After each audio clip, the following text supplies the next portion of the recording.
Good morning. This is Morning Express. Time for the newsroom. We're looking at how we, in the Fourth Estate, have been covering the big stories, some not so big and perhaps should have been big. And joining me in studio this morning, fresh from Garissa, is Patrick Gadara. And fresh from the United States of America. I have to say it that way, otherwise it just sounds funny. So he might be having an accent, so please. That way. Come back to the twang. So you don't have a wang, no twang? Okay, please. Can we continue? No, it's important that we acknowledge that, you know, you've come with something different. Nothing, clearly. Okay. Claim Uganda, where are you fresh from now? From the house. It's good to see you all. He's been tweeting for a while this evening. I know, a while before he actually got here. But it is good to see you all. Let's start off with what has been a weekend of talking about stories that are important. Bottom line was in Garissa for the weekend, and the other Kenya being the main subject. And it was interesting to see the residents there, you know, talk about some of the challenges, and you really have to feel and sympathize with them in as far as the challenges, especially with IDs and some of the things they get to go through. What for you did having this conversation at this particular time do, and getting to be there and part of the people discussing these stories? Well, I think for me the most important thing and actually the most moving part of it was to actually hear the stories from the guys on the ground, because it's actually rare that these people are given the opportunity to come out and say what has happened to them over the last, actually since independence. You know, this was a place that was, in essence, since '63 ruled by decree, you know, and even before was essentially a frontier district, no doubt, as the rest of Kenya was, you know, and to a very large extent was cut off from the rest of the country. The sort of normal constitutional protections that we might enjoy on this side were actually not available to people there.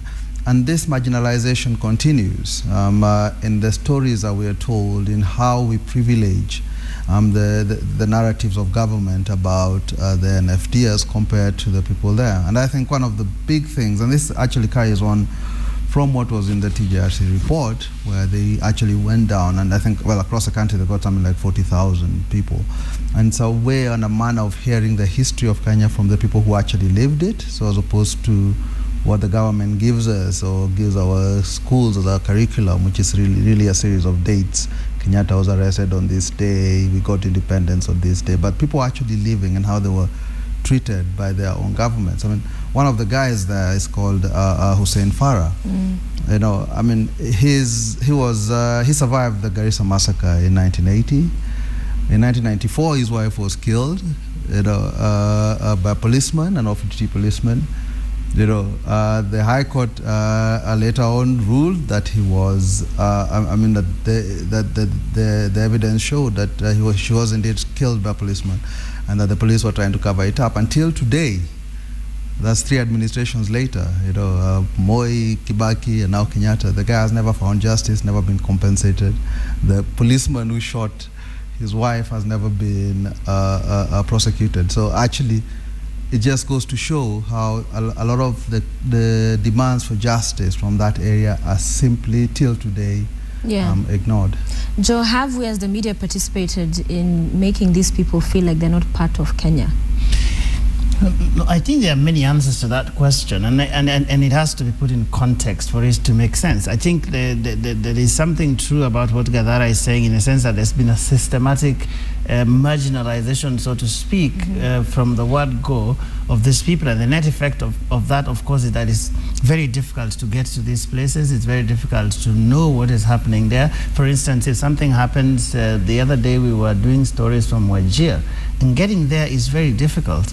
Very difficult practically, you know, just even trying to drive there, but also very difficult in the sense of being expensive. And at the end of the day, the economics of journalism in this country is still very complicated. At the end of the day, the media houses are actually businesses, and therefore there are certain business decisions that are made that might be very unfortunate in terms of bringing out the stories of these people. So there's an extent to which the media has been a victim of the practical aspects of just getting to these places.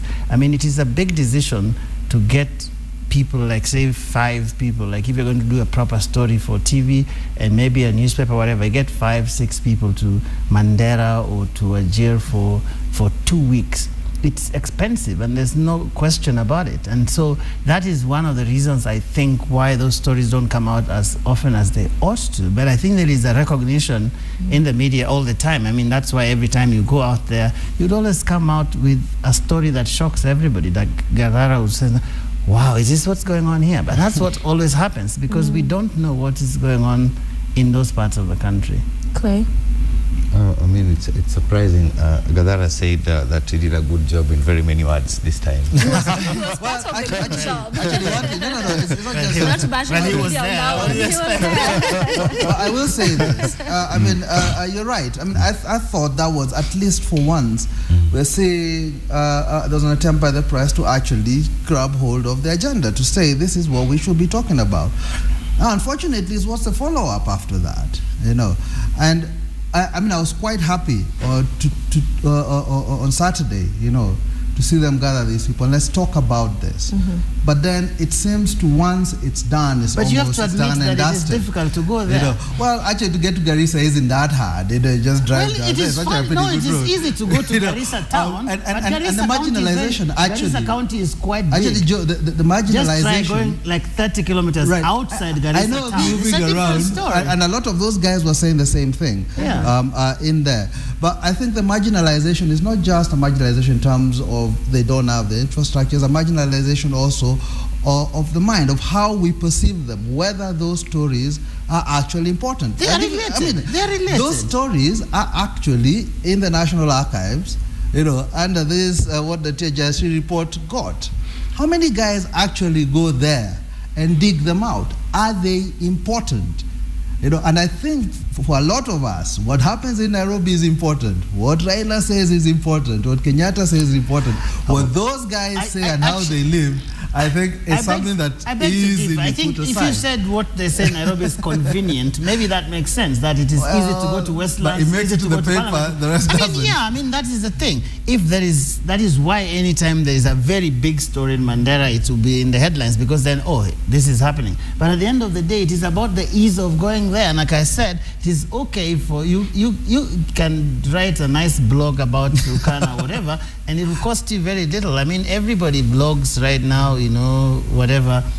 But at the end of the day, if you are going to get a big team of people there, go on, because I mean, it's fine to get a report from the TJRC, but I'll still need to go for a TV story, for instance. I'll still need to go to that place and speak to those people, have their images on TV. That's what you will appreciate as a TV story. And like I said, that costs money. And so, whereas it is unfortunate that at the end of the day we don't tell as many stories, but there's also the reality of business as it is, that it is costly sometimes to go to certain parts of the country. I would acknowledge that, yes. Yes, which is a result of years of what you call marginalization, years of underdevelopment, because it's difficult to get to those places. Yeah, actually, that was my point, because I think that's probably where maybe over the years the media has failed or has not done a good job, because why is it difficult to get there? I mean, this is a part of Kenya too. Why is it easier to get to Kisumu? Why is it easier to get to Kakamega? Why is it difficult to get to that place? I mean, I understand all this. I mean, it's a business. But what we should have been doing all this time, or what we should have been asking, is why did the government, or why did the entities that actually charged with the one we pay taxes to, why have they made it so difficult to get to Ajir or get to Garissa? That is a question actually that we are not answering now. To also highlight the difficult nature for us, even as the media, to go there so that it's now sorted, so that it's not... Because they're also experiencing it. It's not just the people who live there who actually experience coming inside. Let me give an I think I worked in Somalia for a bit, in Mogadishu, you know, and you find when you go there, they have a press conference, they have, you know, all these guys with very good cameras and stuff, you know, filming it, you know, like 30, 40 guys will turn up, journalists. Now, it's very nice to say we can't send guys from Nairobi to Garissa or to Wajir. It's expensive. How about letting the people of Wajir tell their own stories? Those guys do get around, you know, they do find their ways around, and they do have the stories to tell. How about we privilege them? but you get journalists who are based there. We do. We have Hamza. And that's what I'm saying. So if you have guys there, and their stories are not appearing on the TV, then it's a bit more than just actually that it's expensive. And my saying doesn't mean that we don't cover. I mean, we do. I just don't think we cover as much as I don't think you do. I mean, that is why. That's why we agree. We have a reporter who's based in Garissa Yes. who does stories there so regularly. We have a reporter who's based in Wajir, and so.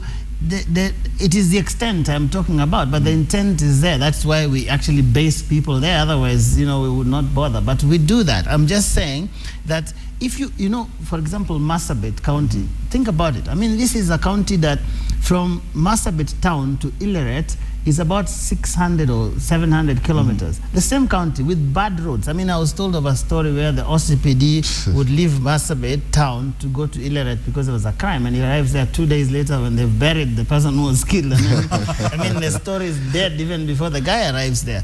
And this is the place we are dealing with. I mean, it's not like we exist as the media in a vacuum. We exist in a context. That's why it's easy for us to drive to some place, because the road is good. And so for me, this is something that we cannot wish away. And the reasoning, I think, has extended to many governments. Because, I mean, at the end of the day, politicians are very selfish people. So they will say, like, oh, how many people are there up there? That's why, I mean, why else would governments be so reluctant? Because they don't think these people matter to them in terms of, the votes they get and all of that. And it's an unfortunate reasoning, but just But is it that reasoning we buy into? We don't buy into it. Do you think We're not in government. do you think that as press, the things that government says aren't important or that marginalizes, like for example, the story of the marginalization of Northeastern. But I think that's where probably even, I think it's not a big story. I think that's where now it's now being discussed. Okay, fine. This story is being highlighted that these places are hard to get to, and maybe the resources are scarce. Not our resources, probably resources on the other side too. But I think that's where now the story needs to be told. The story of devolution, because with devolution now, I think those people have probably a better chance to make to have better communication channels, like better roads and all that, because I believe they also need to get to the, let me call it, inland. They also need to do that. So I think right as it is now, because if we keep on saying, okay, the first government did not care about them, the second did not care about them, the third did not care about them, I think now is the chance. And with their stories being told now, I think this is a step in the right direction, with their stories being told now, because what devolution is doing is probably opening up those hinterlands, I think. Yeah, well, and also there's a reason actually why Gadara is not based in Mandera. Yeah, that would be great to have you on that. Let's blog from Mandera or Turkana. I mean, that would be great. Yeah, actually, I mean, I have traveled to Turkana as part of my other life, but my thing is this: I think we need to go beyond what is easy and simple to do. And I would accept that there are challenges about reporting from these places, But that doesn't mean that we should stay away. In fact, we should be questioning why there are challenges. I go back to this TJSC report. It was released. What was it? June last year. It was supposed to be a self-executing thing. Its recommendations were supposed to be legally binding. In fact, I was looking at the TJSC website today and the FAQs. From Nairobi, you're looking at the website from Nairobi. True. Oh, okay. But they do write that these recommendations are meant to be legally binding. Yet none of them so far has been implemented. There were a series of apologies that the president was supposed to have made. There are timelines to them. None of them. Yeah, nobody discusses it. Okay. And here's my question: is why is that? Why is that? Why do we buy Kenyatta's view that actually it's in Parliament? Let's wait. Why don't we question it? Why don't we go and check it out? And this is the thing: is when we buy into the official truth, when we become simply purveyors and megaphones for the people in power, we just report. We don't question, we don't interrogate. That's one of the things that I find a bit disconcerting So about on our press. TJRC, the media is not being proactive. Well, I mean, the land chapter that was being cut up, on orders from State House, a story was done last year in the Star and it disappeared. And now when we discuss about TJRC implemented, no one actually mentions there was a minority report that they refused to include in there.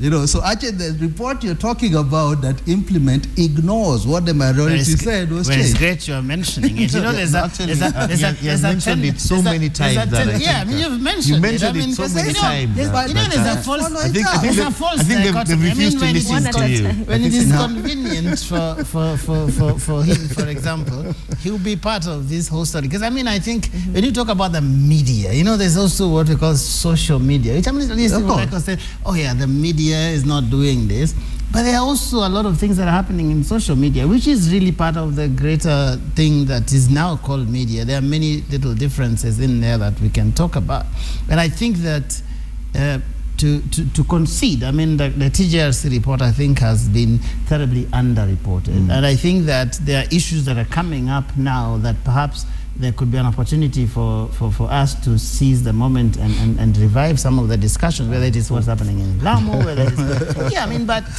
and even what we were doing in Garissa. There's a reason actually why we picked on a place like Garissa to stage that conversation that we were having about the inequality that persists in our country. So there are steps which actually I agree, and it was unfortunate. I thought that in the end it concentrated so much on what was happening in Garissa. And I thought it was meant to be a much wider And let's take it a bit wider, because right now, in as far as food is concerned, West Pokot is categorized as classified as a hungry county. You have Turkana, Samburu counties getting government relief. Again, these are not stories we are seeing on a #1 story on the running order. It's not the front page in the Standard, in the Daily Nation, in the Star. What is going on there? No, people have not said dying yet. We'll cover it. It's just hunger still now. That is the approach with which we go. Until some people die is when now we'll cover those stories. And then suddenly we have the funds. Famine Kenyans for Kenya. Is a good story. Hunger is not a very good story. Famine is a good story. So probably, this is what happens most of the time. But I think it's all about what Joe was talking about, because most of the time you find that all these places that suffer from these natural or disasters, or let's call them natural disasters like famine and all that, they're quite hard to get to. Even for how long can you use that? Because it sounds like an excuse. It's hard to get to, so we're not going to cover this story. I'm not saying that they should not be covered, but you see, it really takes time. So what happens is that we wait until that time when, let's say, we classify news as levels. Right now, it's hunger. That's probably level 1. When it gets to famine, when it gets to deaths, that's level 3 probably. That's when now we see now this is a disaster, and then we run into that. It's also this thing you can't blame the media alone. I think you have to blame Kenya as a nation. We get numbed until we get to the level when things get so bad. But are we not the ones getting Kenyans to get numbed, because we're only covering when people start dying, so they're used to that happening, that we do not start talking about it when it's an issue just developing. It's when they're dying. The question has to be asked. Why is it that we have headlines like this every day and people seem to just read them? Is it that we are not giving? Because sometimes there's like Clay says, so he say there is looming famine in this and that place. It's still looming, and you keep the looming thing for 2 months, and then people get tired. People get tired of looking at this. So there is also just that. What is that Kenyans are interested in discussing and talking about? I do not have the answer, but I hazard a guess that there is an extent to which we also reason that how many times can you tell people that this thing is looming? And isn't it a bigger story when it is actually happening? And it is happening now. So it's not a question of looming. It's a question of this is happening. People are dying. People are starving. 1 billion shillings has gone to help these people get food. Why did we even get to that place in the first place? But there are places like that where that starvation is actually constant, around the year. It's not like suddenly people are That's the whole which is what the point. context we need to Yeah, That's create the for whole everybody. point. There are places- It's not just a sudden There are places thing. in this country where that happens all the time. I mean, and that's something that needs to be said. So the question is whether we will have that headline every day about that place. And that I think it's about creating that context that's saying, you know what, now beating at the point that we cannot keep having these same stories, so that now you take it back to whoever the authorities, people in leadership, that we keep having this story around the same time. So we focus on the root problem and not the fact that there's famine now again, but it's that we keep having it. Do we see ourselves, the media, focusing on what really the root problem is? That's exactly, I mean, you've hit the nail on the head. What lacks with a lot of this coverage is the context. You know, Joy is saying famine happens, starvation happens around the year. We don't sit down and ask what is the root cause. Why are people starving? I think in a lot of our coverage is very episodic. You know, it's not sustained. It's not sustaining. It doesn't sustain a conversation, if you will. You know, about how, for example, from 65, I mean the sessional paper number 10, diverted resources away from these places that we now say people are starving. It was a deliberate government policy to take away from them and invest in the places they said there is high potential. You know, that's why these guys don't have roads. You know, that's why when they starve, the government can even afford. They were as Kina Sharif Najib used to do. You know, I tell you, there is actually no hunger. It's not. It doesn't exist. You know, we need to go back and see where, as the saying goes, where the rain started beating. You know, and understand why, and then come back. And the role, I think, of the press is to mediate this conversation.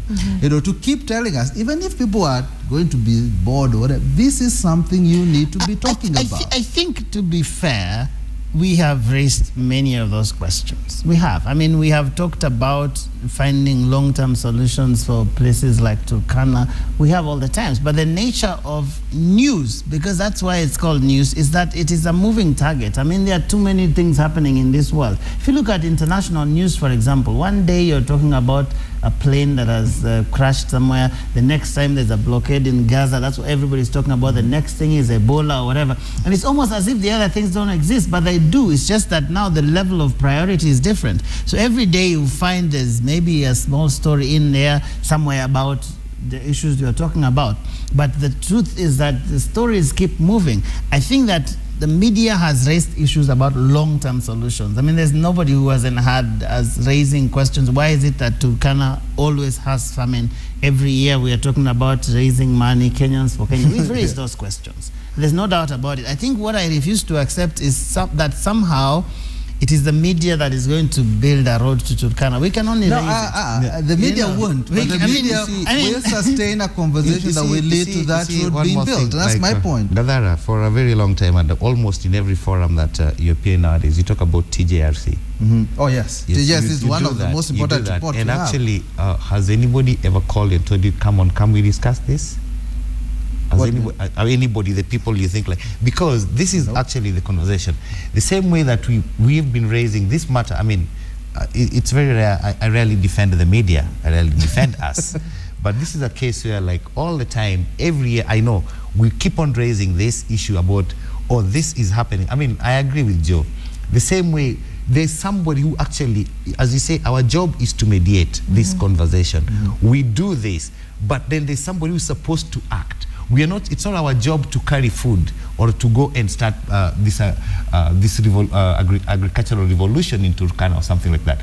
There is a ministry. There is somebody we pay taxes to. There's an entity which is supposed to do that. But what is happening is this is now where we actually throw back the blame to the authorities. There is some lethargy. They're just lethargic about this. And the Kenyan people. It's like they get some political capital out of this. Like, oh, you know what? There's no problem. We've given the Turkana people relief food. You know, the government is in control. We are all there taking pictures of that. We keep on. I mean, I think this is something that has been raised over time, over a period of time. It has been raised seriously. Clay, I find this quite a disempowering thing from the media. Oh, we just report and then they ignore us. as if the press, by its reporting, has no influence on how government works. But press is part of the entire edifice. Let me finish. The entire edifice. That's why they call the fourth estate of holding government to account. So what? So there is not so much that how do I put it? If we are part of this system that holds it to account, it is up to us to insist on this accountability. If we've reported people are starving and government has done nothing, then why is government doing nothing? Who are the individuals who are in government who are doing nothing? No, that is where we come up with something now. We come up with the angle called impunity. That is now where we come to impunity. Yeah, there's a lot of impunity. It's the same way when, look at the successes that the press has done in pushing stories. When we had Goldenberg, when he had Anglo listening, and this became national issues. People grabbed them. What has happened? No, wait. Guess what? Goldenberg, how many years later? Who is that one person who has this is Goldenberg. So we can only... No, I know you can't do everything, but at least to a very large extent, to a very large extent, the fact that there's a spotlight put on those, the fact that it is a constant spotlight, it doesn't go away. People start moderating their behaviors. Which is why that's what I'm saying. We have devolution. I don't find that we have this. Devolution actually was a direct result of conversations around marginalization about the need to now devote decision making and resources down there. So in a way, I don't think that you have a silver bullet somewhere that will say in a media house, because the media did this, now something has changed. I think that there are certain things that are systemic, like famine, all these things. I mean, if someone is stealing money somewhere, that's something that can stop tomorrow. But if it's something that has built over 40 years, then the best that you can do is to keep raising this. But it is and you have to articulate where it's come from. But it's practically impossible to have your headline about Turkana every day. No, I don't think you can do that as a headline story every day. But I mean, that's a bit of a red herring. But at the same time, how would I have it done? I think at every point where we discuss these issues, at every point where government stands up and says, we are sending relief aid, and we go and we are nice and we take pictures of those, we need to be reminding guys why that aid is being sent in the first place. What is it that has precipitated the situation where we have aid? So we have situations like when we do Kenyans for Kenyans, and everybody sort of, pat themselves in the back. We are really helping, But in all that fervor, it's rare you have the discussion. Why is it that we are required to help? Okay. And if this is constantly being reminded, let me give you an example. What's his name? Kenyatta goes to the US. We are given $65 million, to help with our fight to protect our wildlife.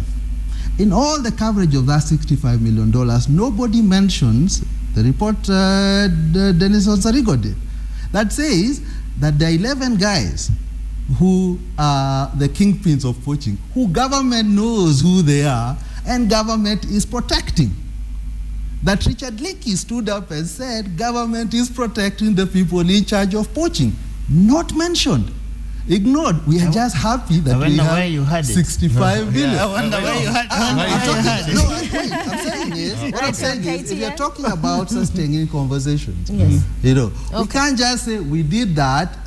Now wamepewa pesa, let's be happy. No, it should have been mentioned. It should be pushed. I get your point, but I think there also needs to be a conversation that we'll have about the civic culture in the country, because at the end of the day, you used a great word called mediation that the media is supposed to do, which means that in the population there needs to be a constant conversation going on. But look at what's happening in our country right now, where people are just, any little thing that comes up, then people just jump up. I mean, there's very little proper constructive conversation that is going on right now on ideas in the country. It is just like, what's your name again? Then maybe we start boxing you somewhere based on, and that's an unfortunate thing. And probably, I don't know whether it is a failure on our part, but it is quite frankly, but it's not just, but it's quite frustrating. I would agree, it's not just a failure of the press. It's quite frustrating. So you notice, for example, if you were to raise certain issues in government, and I've seen it happen. I mean, I've had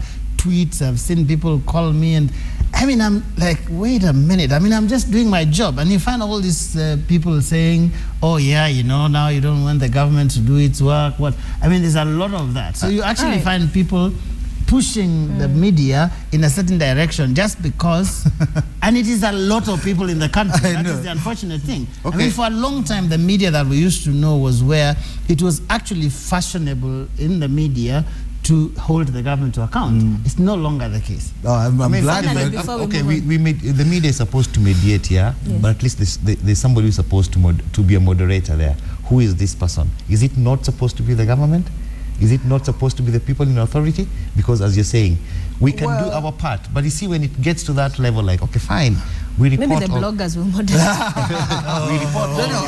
We report because what happens is this: is that we report all these things, and then you keep on. That's the time you get blamed, like, oh, you're inciting passions and stuff like that. So when something breaks out, let's say people start fighting, is it not the job of the government, or is it again the media which is supposed to create mediation, to mediate between the warring factions? Again, I think what is happening here is that the media mediates, but the moderator at some point fails. I think we have to get to that point. Let's agree with one thing. I'm not saying that the failure is solely the medias. I mean, we've got failures, whether it's in civil society, within our churches. All this happens. My point within the press, and where I look at them as part of this edifice, as I said, is to mediate the conversation and to keep it running, you know, and to tie the knot, you know, to connect the dots, create so that people understand what the context is. Things are not, don't just pop up, you know, here, there, and they're not, the interconnections between events are not understood. All right, let's go to the United States of America. A lot of focus was there last week.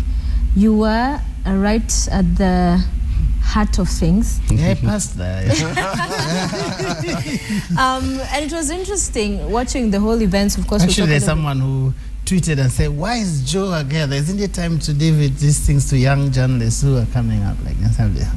Anyway, it's very interesting. You didn't see that? Somebody said, why you're there? Yeah, like I should have allowed the younger journalists. But you see, that is also where sometimes I take issue with these guys, but I don't like, as somebody once said, I don't fight my media was in the press.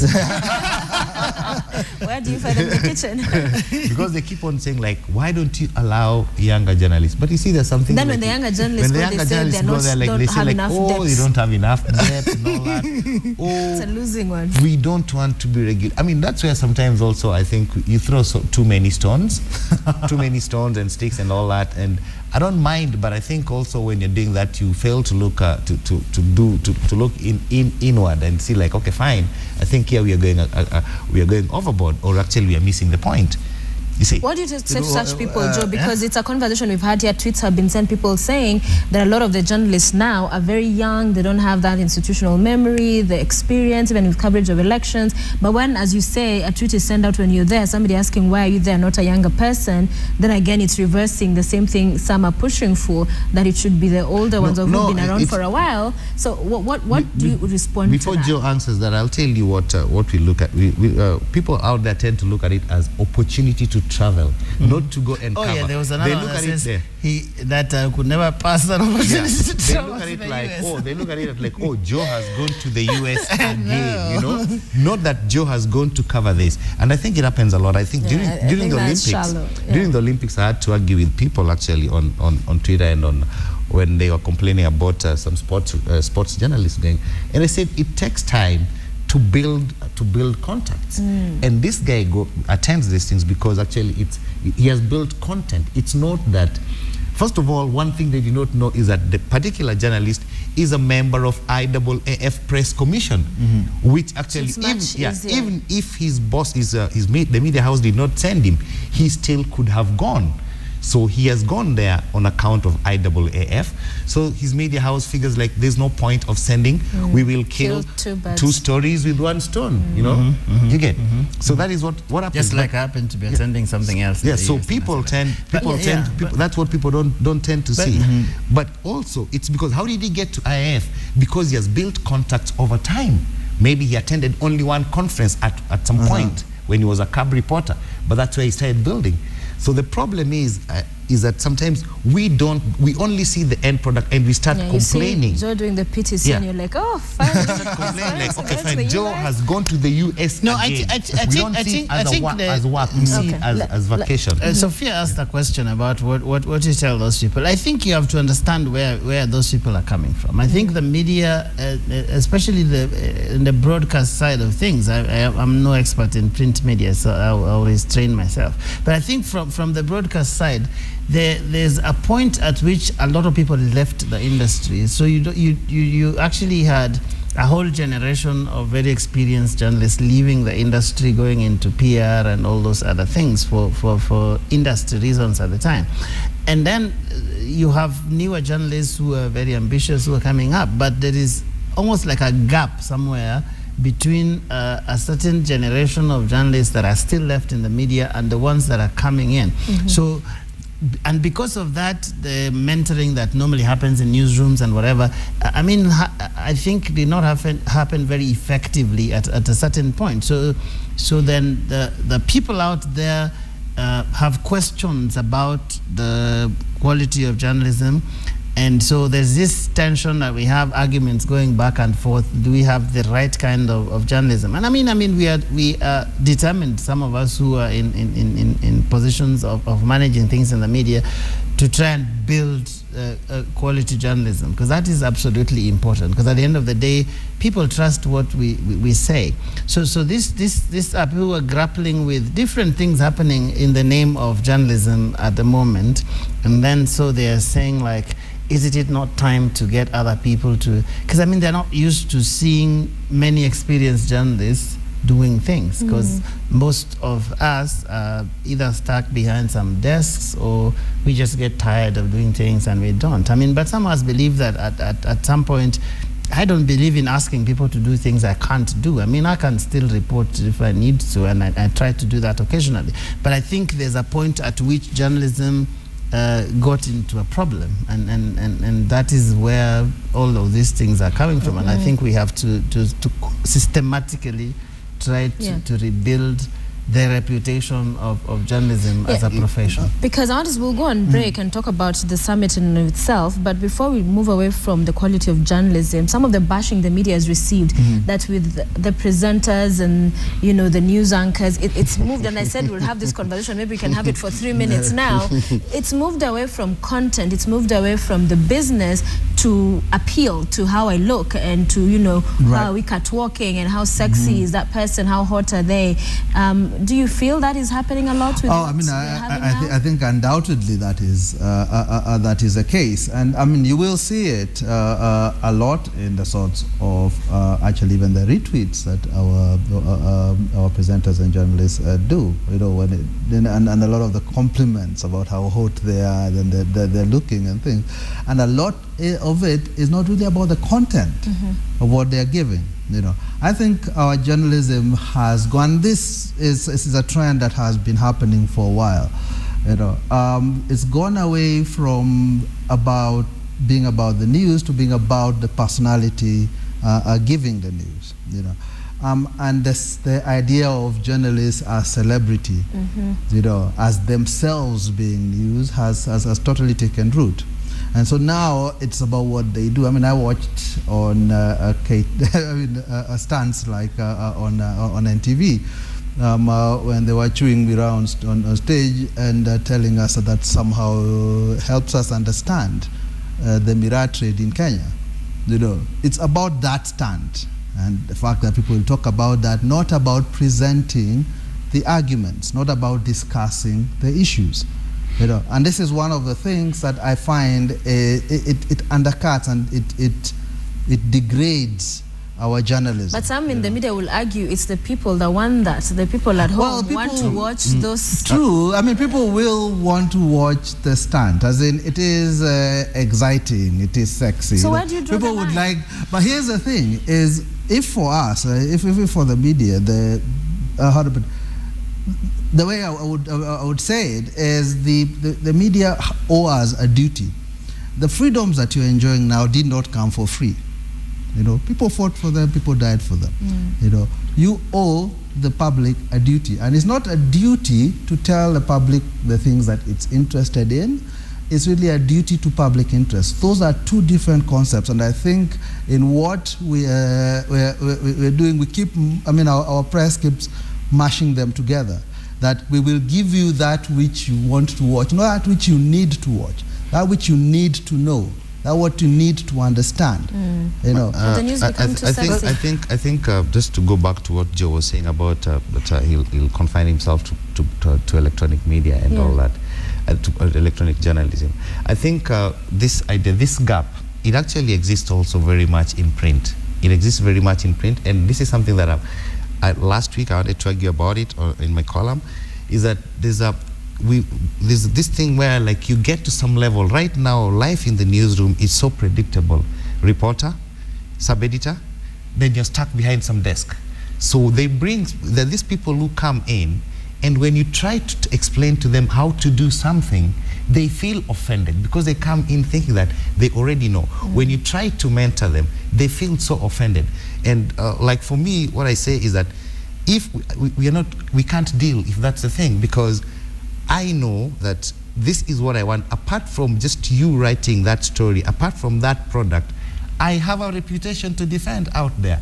I am not going to put out a bad product because somebody does not want to listen, because somebody is getting offended.